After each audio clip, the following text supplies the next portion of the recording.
123 channel ప్రేక్షక దేవుళ్లకు కొండ శ్రీనివాస్ హృదయ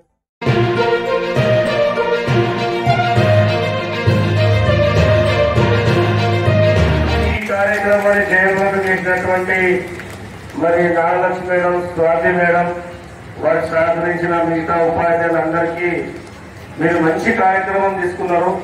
భాషలో ఉన్నటువంటి వ్యాకరణ అంశాలు అవన్నీ విద్యార్థులు ఒకసారి మళ్ళీ పరిచయం చేస్తూ ఆ ప్రక్రియ అంతా కూడా మీరు చార్ట్ రూపంలో మరి అందంగా అలంకరించి ఈ రోజు అంతర్జాతీయ మాతృభాష దినోత్సవానికి ఒక మంచి అలంకారంగా ఒక మంచి కార్యక్రమం చేపట్టే క్రమంలో మీరు దాన్ని మరింత అందంగా ఈ కార్యక్రమాన్ని చేపట్టినందుకు మరి ఈ సందర్భంలో మన పాఠశాలకి ఇచ్చేసినటువంటి గౌరవ పెద్దలు మాతృమూర్తి వారిజ రాణి గారికి, ప్రొఫెసర్ వారిజ రాణి గారికి మీరు గ్రాండ్ క్లాస్ ఇస్తూ ఈ అంతర్జాతీయ మాతృభాష దినోత్సవం సందర్భంగా ఒక మాతృమూర్తిగా మన పాఠశాలకు రావడానికి మనందరం మనస్ఫూర్తిగా ఆహ్వానిస్తూ వారి యొక్క మాతృదేవో భవ, పితృదేవో భవ, ఆచార్య దేవో భవ, అతిథి దేవో భవ. అతిథిని ఫలం, పుష్పం, వస్త్రం, తోయతోడి సత్కరించడం అనేది మన సనాతన సాంప్రదాయం. ఆ సాంప్రదాయాన్ని అనుసరించి ఇప్పుడు మా ఫ్రెంచ్ వెల్ఫేర్ అసోసియేషన్ డైరెక్టర్ వాణి శాస్త్రరావు గారిని మేడం గారికి కోరుతున్నాను. శివరామకృష్ణ గారిని పుష్పగుచ్చం అందరి వస్తుందిగా కోరుతున్నాను.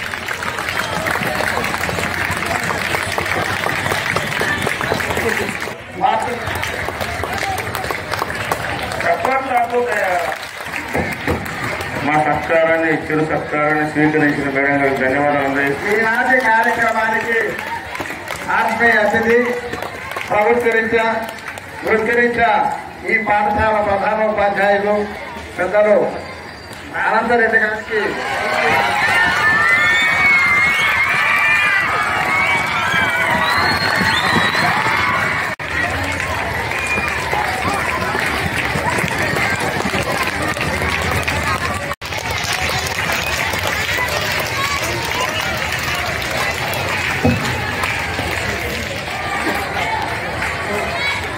Next second prize Veeramani 9th class. Veeramani 9th class. Sir కూర్చోండి కూర్చోండి.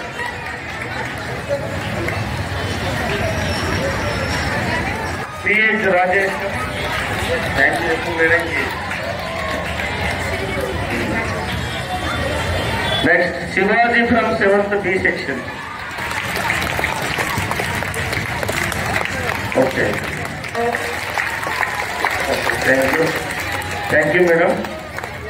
ఈ కార్యక్రమం ఉద్దేశించి మరి ధన్యవాదాలు తెలియజేసిందిగా మన ప్రైమరీ హెడ్ మాస్టర్ రామచంద్ర సార్ని ఆహ్వానిస్తున్నాం. Vote of thanks.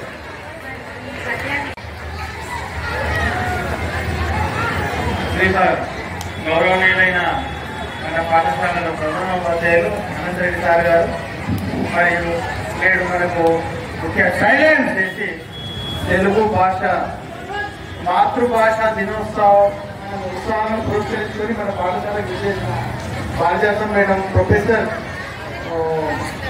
మేడం గారు మరియు అదేవిధంగా ఈ కార్యక్రమానికి చేతనిచ్చిన ఫ్రెండ్స్ అసోసియేషన్ సభ్యులందరికీ, నాతోటి ఉపాధ్యాయులకు, విద్యార్థులందరికీ కూడా మాతృభాష దినోత్సవ శుభాకాంక్షలు తెలియజేస్తున్నాను. ఈరోజు మీ అందరికీ చాలా చక్కని విషయాలు మేడం గారు విశదీకరించారు. మధురమైన కంఠంతో, చక్కని పద్యాలతో ఈ భాష మాతృభాషని ఎందుకు పరిరక్షించుకోవాలి అనే విషయాన్ని మీకు స్పష్టంగా మన సంస్కృతి, ఆచారాలు, పండుగలు, వారసత్వాన్ని, భాషను భావితరాల వారికి అందిస్తే వాళ్ళెంతో ధైర్యంగా బ్రతకడానికి ఇదంతా తోడ్పడుతుంది.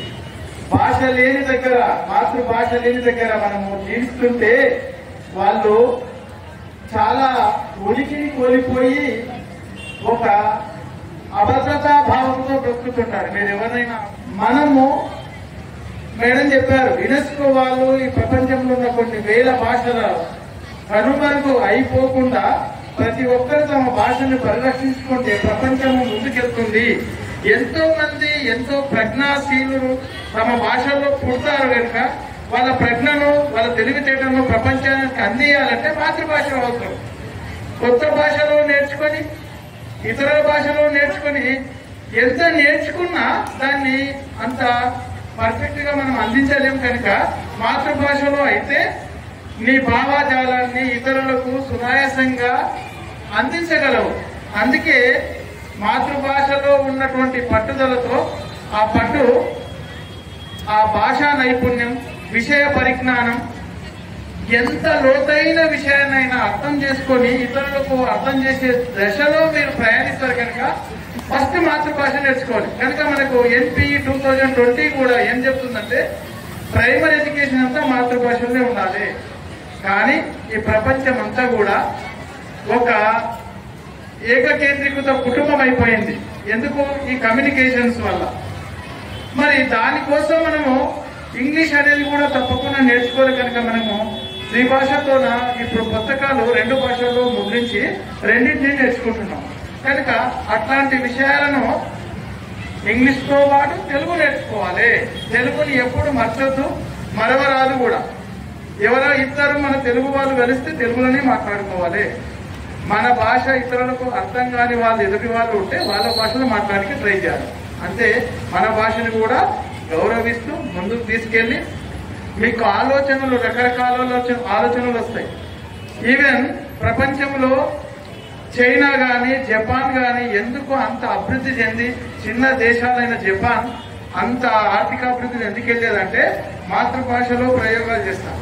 మనం కూడా రాబోయే కాలంలో ఇంజనీరింగ్ బుక్స్ కూడా తెలుగులోనే పెట్టాలి, హిందీలోనే పెట్టాలి, మరాఠీలో పెట్టాలి అని చూస్తున్నాం. అంటే అన్ని మన దగ్గర ఉన్నటువంటి అన్ని భాషల్లో కూడా ఆ పుస్తకాలను ముద్రించి పిల్లల యొక్క నాలెడ్జ్ని, వాళ్ళ యొక్క నైపుణ్యాన్ని, వాళ్ళ యొక్క ప్రయోగాల యొక్క ఫలితాలను దేశానికి అందించాలని కోరుకుంటూ మొట్టమొదటిసారిగా ఇది రాబోయే కాలంలో వస్తుంది, తప్పకుండా వస్తుంది. మాతృభాష పరిరక్షించాలని ఒక ఉద్యమంగా 1999లో స్టార్ట్ చేసి యునెస్కో ఈ ప్రపంచంలో ఉన్న ప్రతి ఒక్కరు, ఇక్కడ మీరు అనుకుంటున్నారు కొంతమంది తెలుగే మాతృభాష కాదు, ఇక్కడ మన స్కూల్లో ఎన్ని మాతృభాష వాళ్ళు ఉన్న వాళ్ళు ఉన్నాం, చాలా ఉన్నాం. వాళ్ళందరి దినోత్సవం ఇది. తెలుగు భాష దినోత్సవమే కాదు కదా, హిందీ మాతృభాష దినోత్సవం, మరాఠీ మాతృభాష దినోత్సవం, కన్నడ వాళ్ళు ఉన్నారు, తమిళియన్స్ వాళ్ళు ఉన్నారా లేదా? ఎస్, అందరి యొక్క మాతృభాష దినోత్సవం. Okay, thank you madam. మరి మా పాఠశాలకు వచ్చి మా విద్యార్థులకు ఇంత చక్కని విషయాలు తెలియజేసినందుకు, ప్రతి సంవత్సరం ఇలాగే వచ్చి కొత్త విషయాలు తెలియజేస్తూ ఈ మా సమయానికి మాకు సమయం ఇచ్చి పాఠశాలను ఈ పిల్లలకు ఒక ఆలోచనలు ఇచ్చినందుకు, నాలెడ్జ్ ఇచ్చినందుకు కృతజ్ఞతలు తెలియజేస్తున్నాం పేరు పేరున. Thank you.